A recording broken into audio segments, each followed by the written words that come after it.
nikmat Allah itu tidak pernah berubah, tapi yang merubah itu diri kita, perilaku kita sendiri. Karunia Allah itu tidak terhingga, tetapi manusianya sendiri yang kemudian merusak nikmat itu.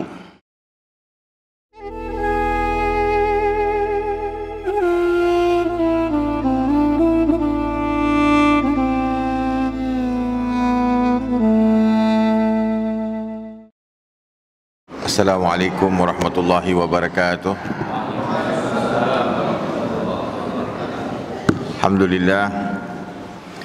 Alhamdulillahi nahmaduhu wa nasta'inuhu wa nastaghfiruh wa na'udzu billahi min syururi anfusina wa min sayyiati a'malina. May yahdihillahu fala mudilla lahu wa may yudlil fala hadiyalah. Asyhadu an la ilaha illallah wahdahu la syarika lah wa asyhadu anna Muhammadan abduhu wa rasuluhu la nabiyya ba'dah. Allahumma salli wa sallim wa barik ala sayyidina wa maulana wa habibina Muhammad wa ala alihi tayyibin at-tahirin wa ashabihil mayamin wa ala man ittabi'ahum bi ihsan ila yaumiddin. Para hadirin yang dimuliakan Allah Subhanahu wa taala, para asatiz, para guru, ibu-ibu dan bapak-bapak yang dimuliakan Allah Subhanahu wa taala.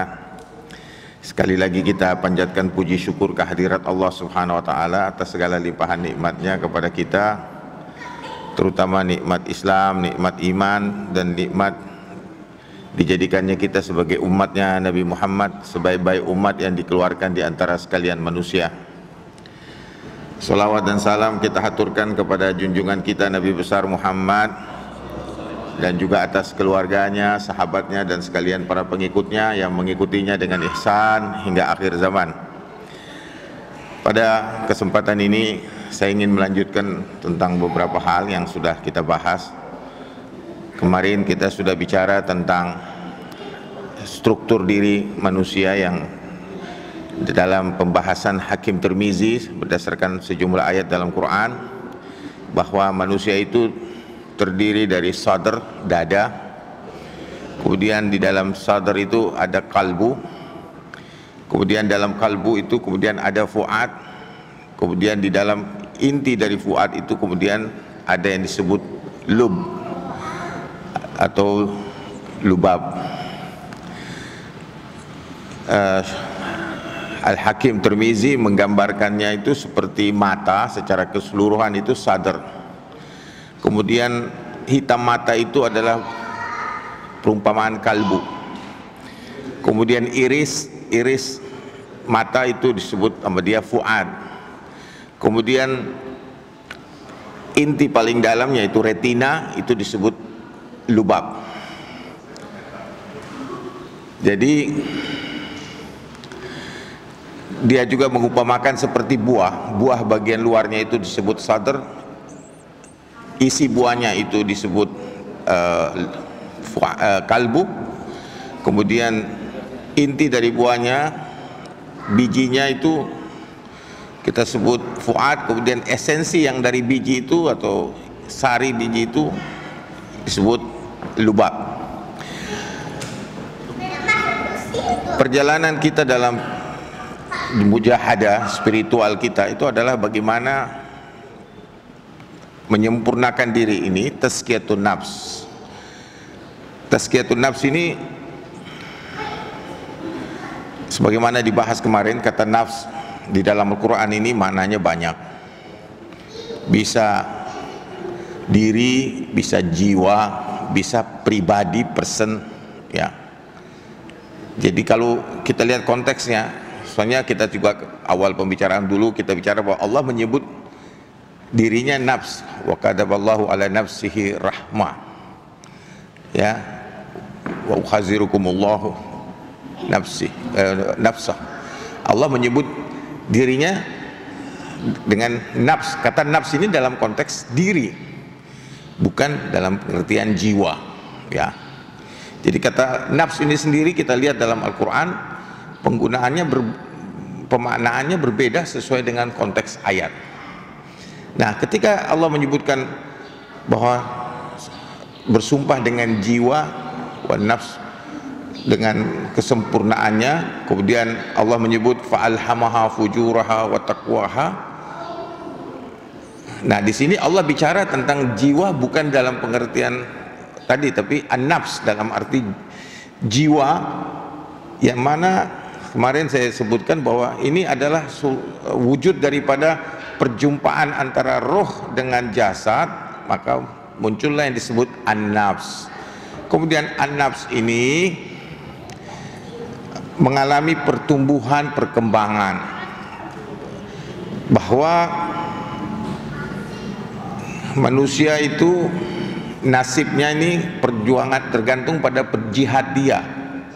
Bahkan innallaha la yughayyiru ma fi qaumin illa, Allah tidak merubah nasib suatu kaum kecuali mereka merubah apa yang ada pada diri mereka, ma bi anfusihim.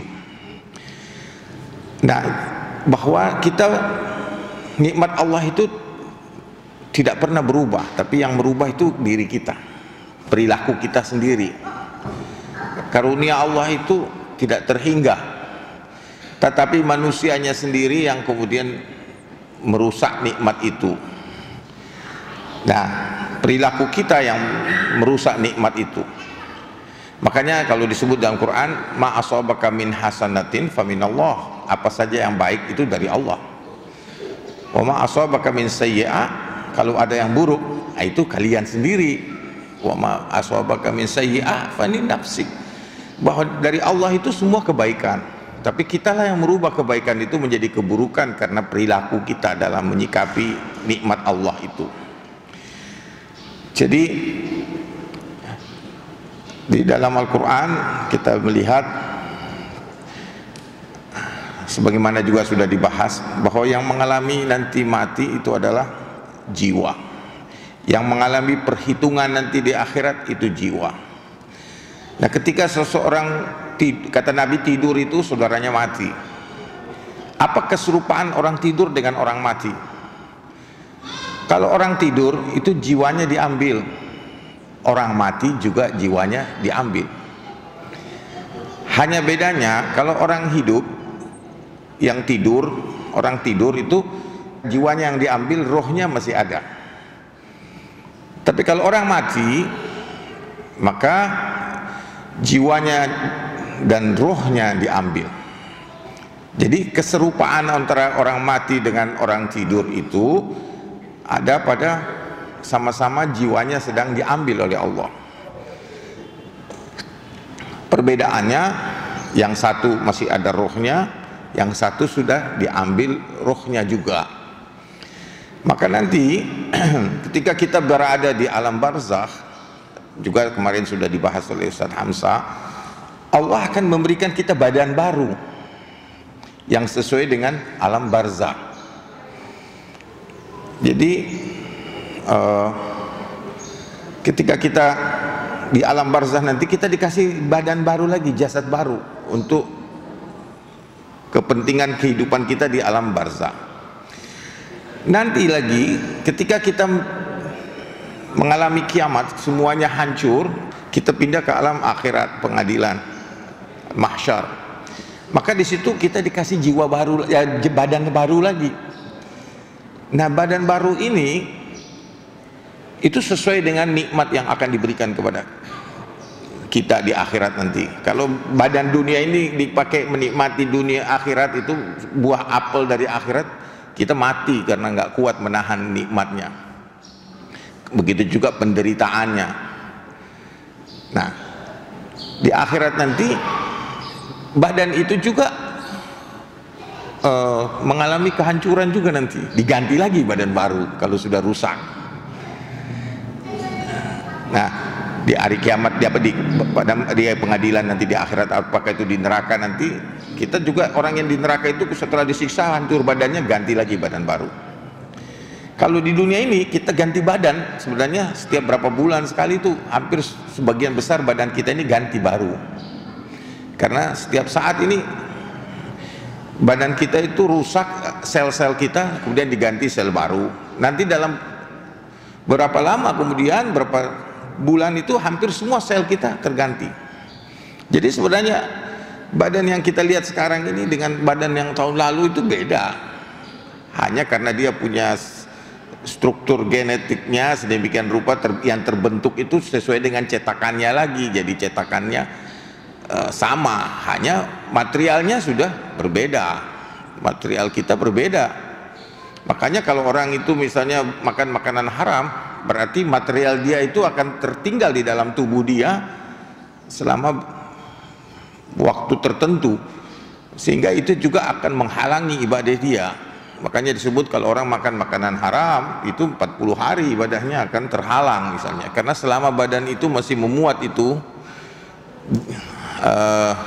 elemen-elemen atau unsur-unsur yang berasal dari hal yang haram.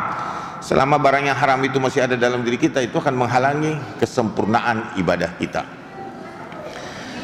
Nah, kita juga sudah sebut kemarin bahwa di dalam Al-Quran Allah menyebut kata an-nafs ini, misalnya dalam surat yang berkenaan Nabi Yusuf,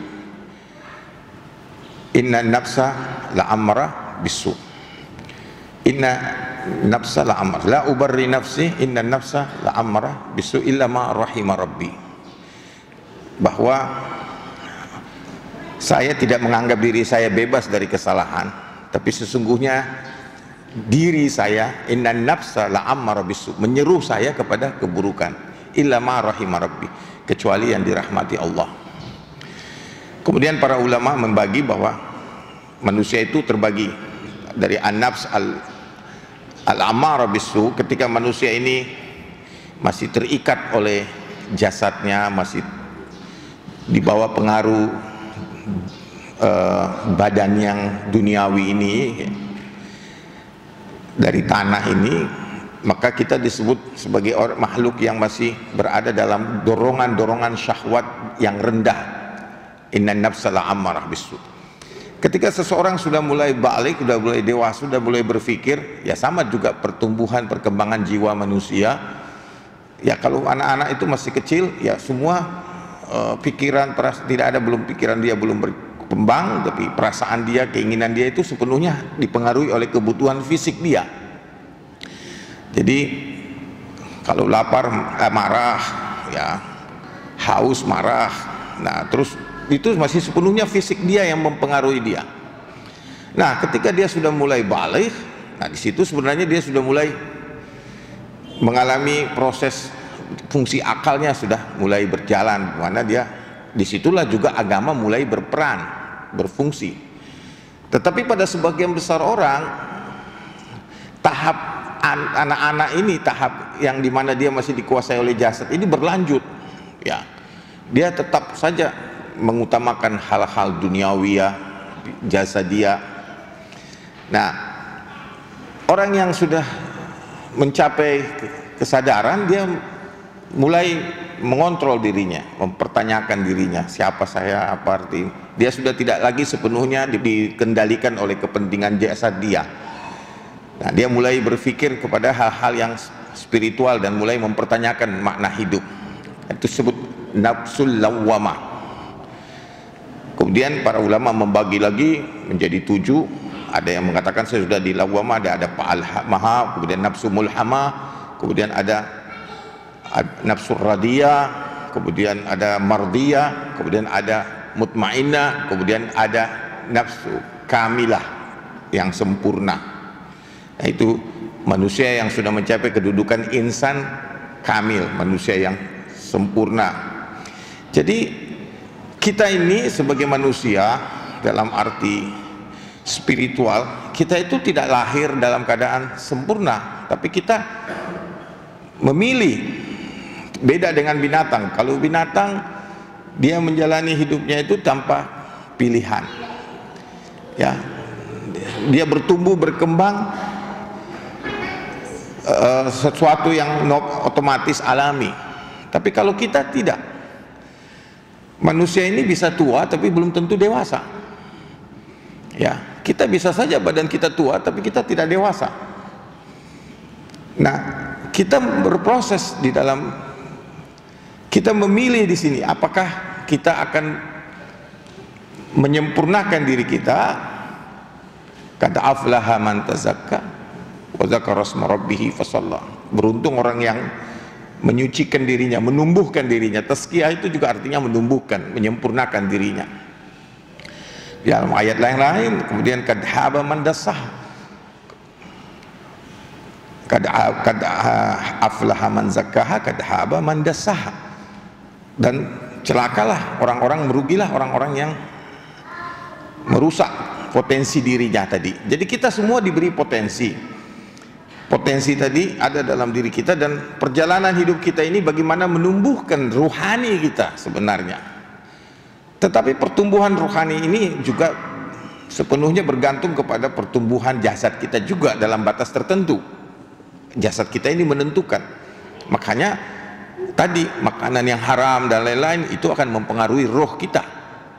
Sehingga ketika kita bicara tentang hal-hal yang jasadia yang berkenaan dengan kehidupan sosial, ekonomi dan lain-lain, itu kita bicara syariat. Ya, diatur oleh Allah. Karena ini menentukan juga. Kita nggak bisa melepaskan diri daripada keterikatan jasadia kita ini. Dalam batas tertentu kita masih semua terikat. Tetapi pada saat yang sama, rohani kita ini juga harus kita tumbuhkan. Kalau Syekh Abdul Qadir Jailani menyebut kita ini punya apa yang disebut tiflul ma'ani, bayi maknawi, ma'ani. Tiflul ma'ani ini dibina, disempurnakan melalui spiritual. Nah, sholat, puasa, zakat, haji itu punya aspek syariahnya, tapi juga punya aspek ruhanianya. Bagaimana kita memahami makna sholat dalam arti bukan hanya sekedar secara lahiriah, tapi juga makna batiniah. Bahwa misalnya as-salatu mi'rajul mu'minin, as-salat al-mi'rajul mu'minin, mi'rajnya orang beriman. Bagaimana kita merasakan sholat sebagai mi'raj? Kita hanya merasakan ya sholat secara formal saja, tapi apakah benar kemudian kita meraih pengalaman spiritual di dalamnya? Ya, kebanyakan orang tidak meraih itu. Tapi bukan berarti sholatnya batal, tidak. Tapi ya, bahwa belum sempurna, ya. Kalau mau sempurna ya, kesempurnaan itu juga tidak bisa kita katakan selesai dalam satu level. Kesempurnaan itu juga bertingkat-tingkat.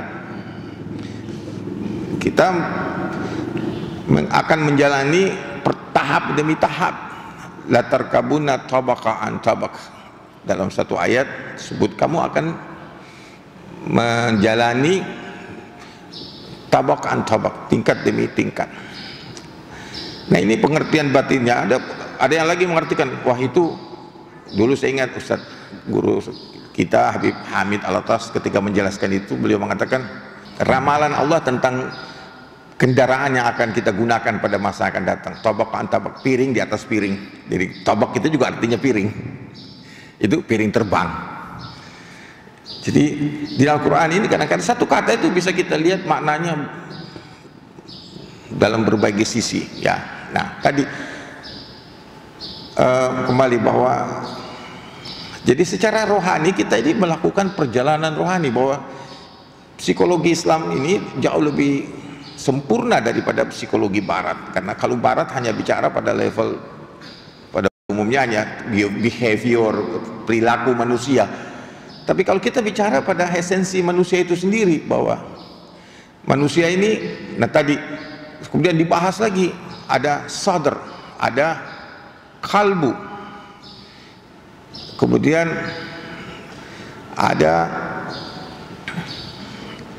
fuad, ada anak namanya fuad, ya, ya kan, fuadi, ya, buah hatiku. Ada lubna, ya, ada orang nama lub, ada ulul albab. Nah, orang yang sudah mencapai tingkatan terdalam dari dirinya, yaitu kita sebut orang yang disebut ulil albab, ulil albab. Antara lain cirinya orang itu senantiasa alladzina yazkurunallaha qiyaman wa qu'udan wa ala junubihim wa yatafakkaruna fihi, dan selalu berzikir kepada Allah baik dalam keadaan berdiri, duduk, berbaring, dan selalu merenung. Kalbu ini dalam ayat yang kita sering dengar dalam pengajian, biasa juga kita dengar, la yanfa'ul mal wala banun illa man atallah biqalbin salim. Jadi di akhirat nanti tidak ada guna harta, anak, ya, tetapi orang yang akan mendapat manfaat itu adalah orang yang hatinya salim, sehat, artinya hati yang sudah mutmainnah. Sama dengan nafsul mutmainnah dengan hati ini ya terkait, karena dalam penjelasan misalnya Tirmizi dan Arabi, hati ini buah anak daripada jiwa dan roh. Jadi jiwa dan roh itu punya anak namanya hati. Hati ini diperebutkan oleh jiwa dan roh. Kalau jiwa ini jauh daripada kualitas roh, jauh daripada nilai-nilai rohaniah, maka otomatis juga kalbu ini akan mengalami goncangan. Semakin jauh nilai roh, jadi karena kita kemarin sudah jelas, roh jasad, di antara roh jasad ada nafs, di antara nafs dengan roh ada kalbu.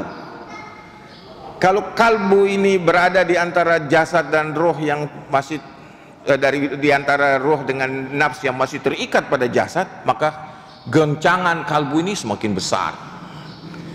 Ya, jadi kita lihat bahwa semakin tergoncang oleh hal-hal yang duniawi, material.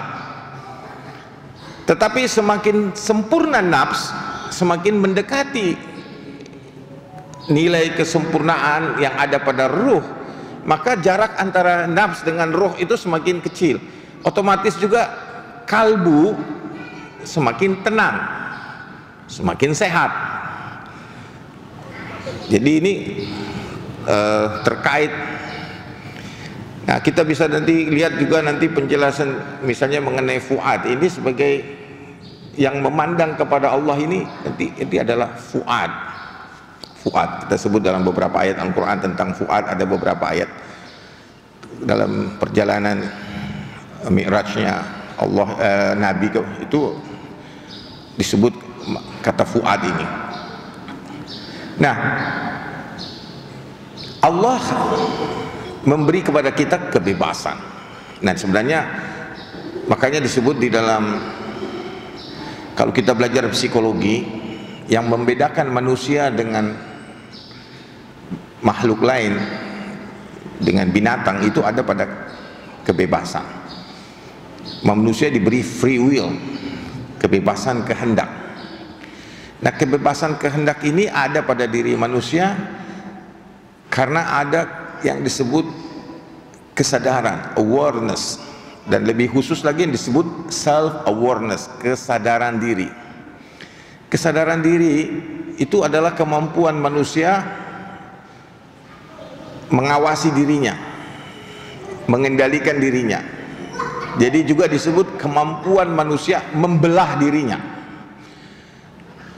Membelah dirinya antara diri yang diamati dan diri yang mengamati. Oleh karena itu manusia akan bertanggung jawab. Ada surga, ada neraka, karena ada kebebasan. Tapi kebebasan ini tadi tergantung kepada kesadaran.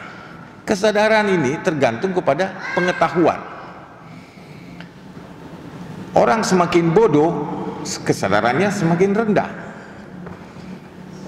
kebebasannya juga semakin lemah, maka dia akan mendekati kedudukan binatang. Makanya di dalam Quran disebut bahwa yang akan mengangkat derajat seseorang itu adalah pengetahuan. Yarfa'illahu alladhina amanu minkum walladhina utul ilm darajat. Jadi kesadaran ini kemampuan manusia untuk melakukan apa yang disebut introspeksi, pengamatan diri. Kemudian selain pengamatan langsung, kita juga melakukan pengamatan ulang yang disebut retrospeksi. Kita sesudah melakukan sesuatu, kita periksa lagi perbuatan kita apa benar. Ya sama kalau kita mengerjakan ujian atau PR, pada saat mengerjakannya kita memperhatikan. Nah, sesudah kita memperhatikan, selesai, kita ulang lagi baca, kita retrospeksi. Nah, diri kita juga seperti itu, kita mengulang baca diri kita. Apa yang sudah saya lakukan hari ini, bagaimana, apakah sudah sesuai dengan nilai-nilai yang dituntunkan kepada kita. Jadi ada tahapan di mana kita memeriksa diri kita langsung pada saat melakukannya, kemudian mengulangi periksa sesudah melakukan retrospeksi, kemudian ada lagi kita minta, nah itu guru yang periksa apa pekerjaan kita ini benar atau tidak, retrospeksi. Kita tanya orang lain yang mengerti, yang memahami lebih dari kita, dia bisa melihat lebih baik. Oh, itulah peran guru, peran mursyid yang sejati. Dia bisa lihat, oh kamu di mana. Nah, Imam Al-Ghazali ditanya, bagaimana dapat guru ini? Susah. Bagaimana mencari guru, orang yang betul-betul membimbing kita ini? Tidak mudah. Kemudian bagaimana kalau saya tidak dapat guru? Cari teman mukmin, ya, orang yang beriman, yang akan mengingatkan kamu. Al-mu'minu mir'atul mu'min. Dia menjadi cermin bagi kamu. Kalau kita cermin itu bisa menunjukkan kepada kita apa yang tidak bisa kita lihat pada diri kita. Itu cermin. Al-mu'min mir'atul mu'min. Orang beriman, benar imannya tentu saja, itu menjadi mir'atul mu'min. Dia jadi cermin bagi orang mukmin yang lain. Dia menunjukkan kepada kita apa yang kurang dalam diri kita, sebagaimana kita bercermin untuk melihat apa yang kurang dalam diri kita. Maka prinsip orang beriman itu wal as innal insana lafi khusrin, ya, manusia itu dalam keadaan rugi illal ladzina amanu, kecuali yang beriman dan beramal saleh. Wa tawasau bil haq wa tawasau bis sabr, saling mengingatkan. Jadi dia menjadi cermin satu sama lain. Wa tawasau bil haq wa tawasau bis sabr wa tawasau bil marhamah. Orang beriman itu selalu saling mengingatkan, bukan membicarakan di belakang. Nah, itu makanya disebut ghibah. Apalagi mengadu domba, namimah, ini dosa-dosa besar yang bahkan dalam riwayat ghibah itu bisa 70 kali lebih besar daripada zina dosanya, karena dia merusak daripada ikatan spiritual kita ini, ikatan batin kita dalam kehidupan bermasyarakat. Itu ghibah menghancurkan itu semua. Nah, kesadaran tadi inilah tumbuh berkembang. Jadi, tapi kepada kebanyakan manusia kesadaran itu tidak tumbuh. Makanya dikatakan dalam Quran, walaqad zara'na li jahannam katsiran minal jinni wal ins. Sungguh kami memenuhi neraka jahanam itu dengan sebagian besar daripada jin dan manusia. Apa yang terjadi pada mereka? Lahum qulubun la yafqahuna biha. Mereka punya hati tapi tidak dipakai untuk memahami. Walahum a'yunun la yubsiruna biha. Mereka punya mata tapi tidak dipakai untuk melihat kebenaran. Walahum azanun la yasma'una biha. Mereka punya telinga tapi tidak dipakai untuk mendengar. Kemudian Allah mengatakan ulaika kal an'am. Mereka itu seperti binatang-binatang ternak. Jadi kemuliaannya, kemanusiaannya itu hilang, bahkan disebut menjadi seperti binatang. Balhum adol. Bahkan manusia itu bukan hanya seperti binatang, bahkan lebih sesat daripada binatang. Kalau binatang tidak punya kesadaran diri, itu wajar karena dia tidak diberi akal, tidak diberi kemampuan itu. Tapi kalau pada manusia, maka dia menjadi lebih hina daripada binatang. Nah, makanya nanti ada orang yang kemudian dikatakan dalam Quran, barang siapa yang buta di dunia, maka dia akan dibangkitkan buta di akhirat. Kalau orang bicara letterly, harfiah, wah kasihan tuh orang-orang buta. Orang yang buta secara lahir, apakah mereka akan mati dengan keadaan dibangkitkan dalam keadaan buta lagi? Ya kan, kalau kita bicara harfiah, kan ada kelompok yang menerjemahkan Quran, memahami Al-Quran dengan harfiah, sehingga ketika dibacakan ayat ini, bagaimana yang orang yang buta, sedangkan pemimpin ulama-ulama kelompok itu banyak yang buta, ya kan?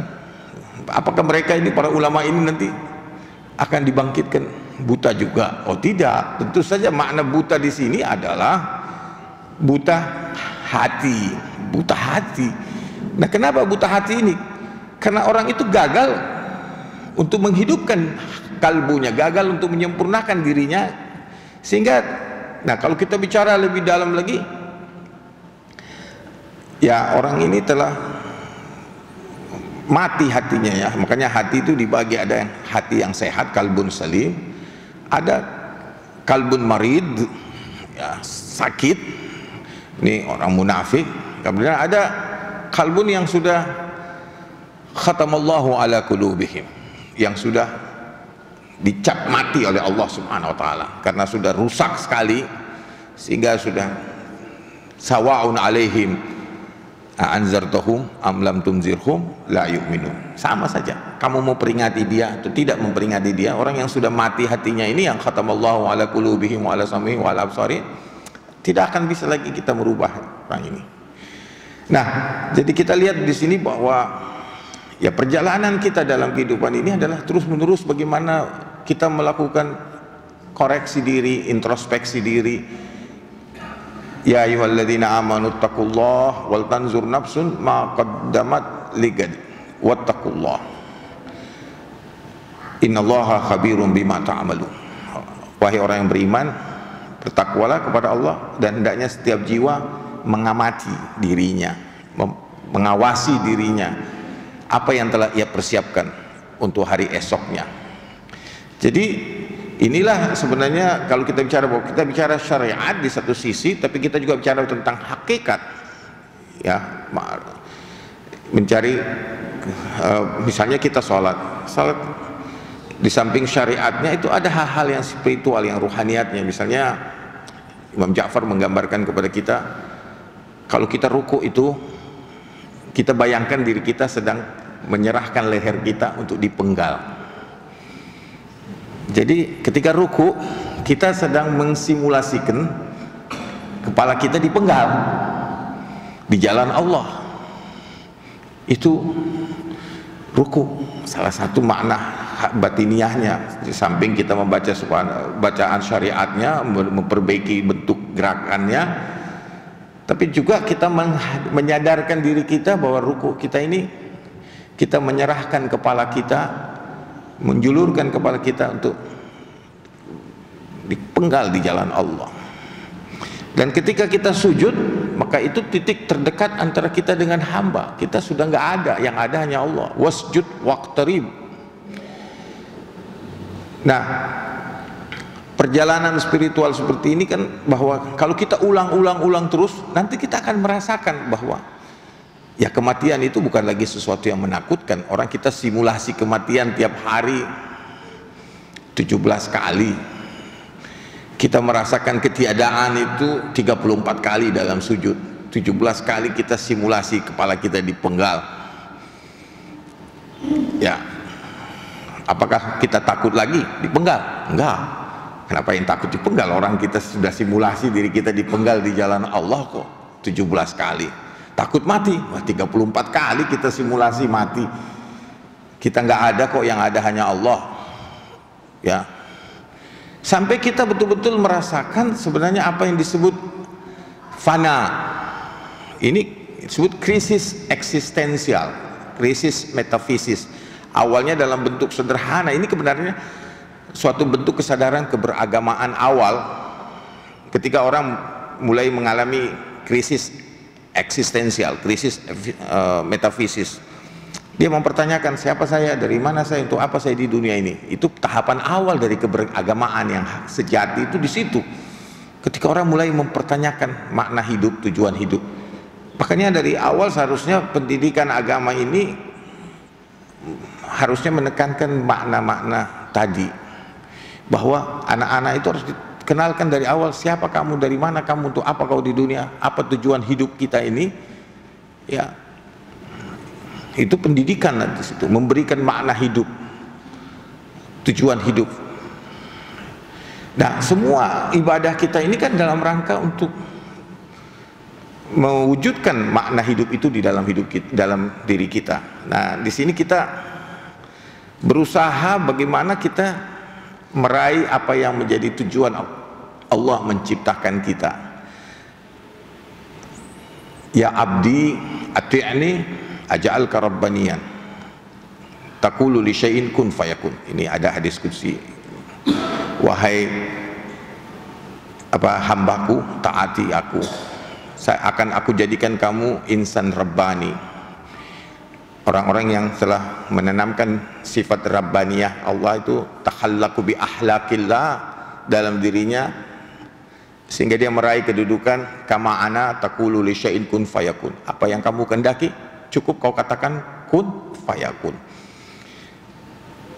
Sebagaimana dalam Quran, innal ladzina qalu rabbuna Allah tsumma istaqamu tatanazzalu alaihimul malaika alla takhafu wa la tahzanu wa abshiru bil jannati allati kuntum tu'adun nahnu awliya'ukum fil hayatid dunya wa fil akhirah wa lakum fiha ma tastahi anfusukum wa lakum fiha ma tad'un.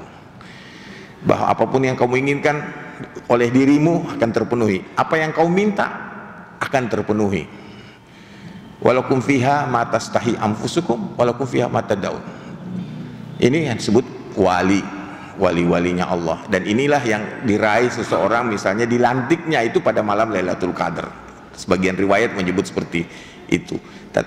Tanazzalul malaikatu warruh fiha biizni rabbihim min kulli amr salamun hiya hatta matla'il fajr. Bahwa amr yang dibawa itu adalah pelantikan para wali Allah ini.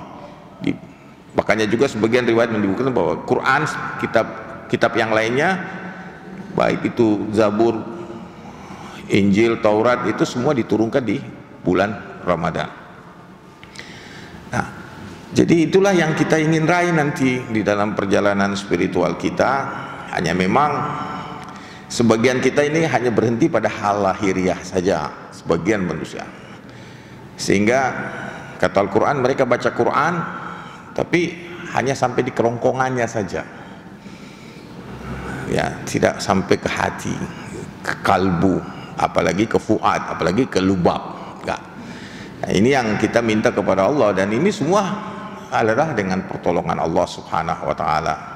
Kita minta kepada Allah agar Allah membimbing kita untuk bisa meraih ini semua, dan untuk itu kita mencari pembimbing, guru, bersahabat, berteman dengan orang-orang yang soleh, orang-orang yang dekat dengan Allah Subhanahu wa taala, sehingga kita mendapatkan karunia mereka, mendapatkan keberkahan dari mereka.